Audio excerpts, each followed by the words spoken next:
Gente, então chegou aquela outra varinha. Lembra que eu fiz um unboxing dessa? Agora chegou a do Lord Voldemort, que é dele. E nós vamos abrir. Deixa eu abrir que nem eu abri ontem. Ai. E eu vou abrir a caixa. Com certeza. Você vai abrir a caixa. Deixa eu só abrir o pacote. Amo essa varinha. Um dos personagens que eu mais gosto do filme. Claro, Dumbledore primeiro, né?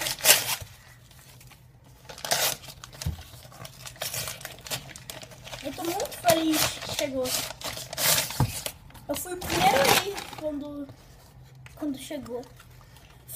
Foram 2 Chegou semanas. bem assim a minha. Lembra?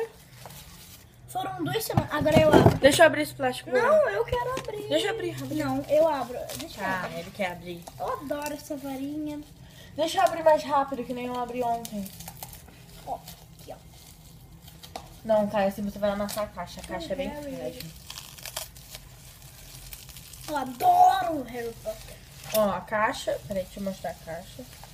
Seu irmão que... Opa! Já saiu a varinha aqui, ó. Tava aqui dentro, saiu. Veio nessa mesma coisinha. Agora? Agora? Ih, já dá pra ver ela daqui. Vai. Abre. Deixa eu abrir aqui, peraí. Não, abre. O que tem aqui? Aqui. Já dá pra ver um pouquinho. Da varinha. Olha. Ela é amarelada, é melhor do que aquela que eu tinha. Olha. Ai, que bonita. Aqui, olha os detalhes Deixa eu mostrar. dela. Ela é assim, ó. Feita de osso. Tá vendo? Detalhe aqui. Muito maneira ela. E a ponta. E ela é a irmã gêmea da varinha do Harry. Peraí. Deixa eu abrir a minha. Abre Ele vai segurar a minha. Agora a gente vai falar um feitiço pra terminar. Eu vou pegar a minha. Essa aqui é minha caixa. Eu já escolhi o meu feitiço. Ó, Que- a minha é a varinha das varinhas. E a minha É a varinha... Olha, vamos comparar os tamanhos? Olha a diferença de tamanho.